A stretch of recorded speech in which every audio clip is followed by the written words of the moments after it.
It's Friday, February 23rd, and time for your Barbados Today morning news update. Thanks for joining us. I'm Fernella Wedderburn. Topping the news at this hour, police had to be called in last night to remove placard-bearing protesters who disrupted a public lecture being given by Vincentian Prime Minister Dr. Ralph Gonsalves. The CARICOM leader was speaking at the University of the West Indies Cavell campus when university lecturer Christina Hines, Public Relations Officer of the National Organization for Women, Marsha Hines Lane, and Lucy Hammers from Life in Leggings stood chanting justice for all women. The lecture was interrupted for approximately 10 minutes before members of the Royal Barbados Police Force intervened and escorted the women from the room. The action comes amid rising public pressure on Gonsalves over his handling of the Yugi Farrell affair involving his son Camilo, who is accused of having an extramarital relationship with the 22-year-old former model. One of the island's most controversial trade unionists levels a blistering attack against the umbrella body of the trade union movement. The General Secretary of the Unity Workers Union, Caswell Franklin, says the Congress of Trade Unions and Staff Associations of Barbados was no more than a lackey of the ruling Democratic Labour Party. In fact, the outspoken trade unionist says CITUSAB is completely useless and does nothing for the good of the labour movement. CITUSAB is one of those organizations that the government wants to have around to do its bidding. That is why it provides them with headquarters and all kind of stuff. NUPW members voted since 2010 to pull out the CITUSAB, and the executive just kept it there holding for a while. This is not something I was at NUPW when that resolution was passed. This is not a big thing. CITUSAB is a useless organization, serves no useful purpose other than to give the government the opportunity to say, oh, we discuss it with the umbrella body. They don't represent anybody. CITUSAB was an organization designed to sell out. It serves no useful purpose. Franklin made the comments after the National Union of Public Workers signaled plans to pull out of CITUSAB. However, the NUPW's General Council yesterday voted to remain a full member of CITUSAB amid a clear split among members over the decision to hold the vote in the first place. The Ministry of Health dismisses reports of flu deaths in Barbados. The United States has recorded dozens of deaths, but the acting chief medical officer, Dr. Kenneth George, says there was no truth to rumors circulating on social media that an outbreak of influenza had killed 3 people here. Dr. George says the ministry continues to monitor respiratory issues through the surveillance programs in the polyclinics.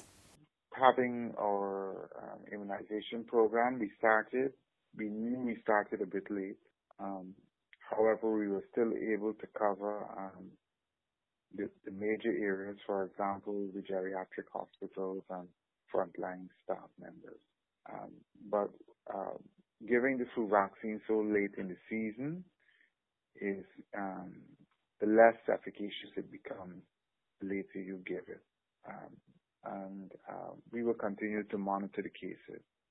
The reports in social media about 3 people dying from the flu are ridiculous and are refuted by the Ministry of Health. However, Dr. George says residents need to be ever vigilant. Flu is an annual occurrence in northern hemispheric countries, including the United States, Canada, and Europe. And because of that, Barbados needs to be ever vigilant because that's where our connection routes are with respect to traffic, not only from Barbadians, but particularly from our visitors. Every year there's a flu season. However, every year the same viruses do not circulate. And this year the virus that is circulating has been identified. The information reaching the ministry is that fortunately the flu season in the northern hemisphere has peaked.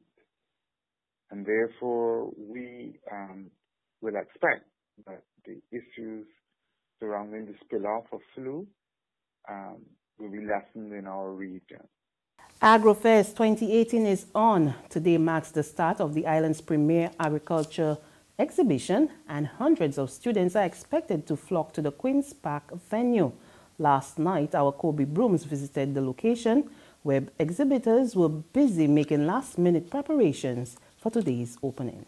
As you can see behind me, one exhibitor is making his final preparations for this year's Argofest 2018. Now, we spoke to several organizers and exhibitors here, and we are finding out what they expect from this year's festival. So I've seen the show grow tremendously. From the first year it come, there weren't so much sheep, goats, but now it's getting bigger. Every year it's getting bigger. I expect to see a new judge this year, and I expect to win a lot more prizes this year.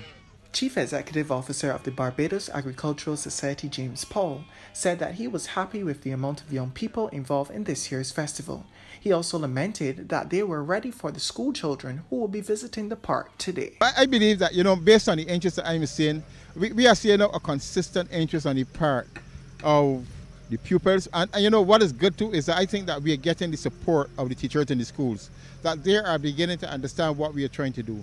We have to work with them. And I think that generally we have good teachers in the schools who are willing to push the children in terms of understanding what they can do and what their abilities are. And once we continue in that direction, it will happen. We are seeing too, even after Argofest, we are seeing ideas forming how we can continue the initiative that we're going to start here, so that as we go to another Argofest, what you'll be seeing is the culmination of activities over a year. And what we want to do is to use Argofest as a means of showing what our people can do. Argofest 2018! Kobe Brooms, Barbados Today. There's regional and international news after this short break. I'll speak to you in the most expoundaciously and bombacious manner. Argofest 2018 is here, so why are you procrastinating your physiognomies? Go and get your tickets now at all the approved box offices. And listen, the ticket prices have been reduced. Dolly, Dooksy and Dan can be there, so why not you? Argofest 2018, you farming the future. And as the young people say, Argofest can be lit. Argofest can be chopping. Argofest got me so excellent.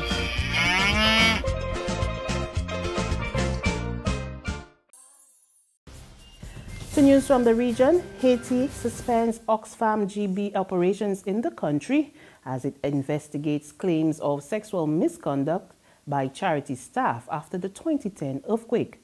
The country's Minister of Planning and External Cooperation said Oxfam made a serious error by failing to inform authorities there of the allegations. Avion Florent said a decision on the charity's right to operate in Haiti would be made in the next 2 months. And on the international scene, the armed sheriff's deputy assigned to the Florida high school where 17 people were shot and killed has resigned. According to Broward County Sheriff Scott Israel, an internal investigation showed the deputy failed to enter the school to confront the gunman during the attack. Scott Peterson was absolutely on campus through this entire event. He was armed. He was in uniform. After seeing video, witness statements,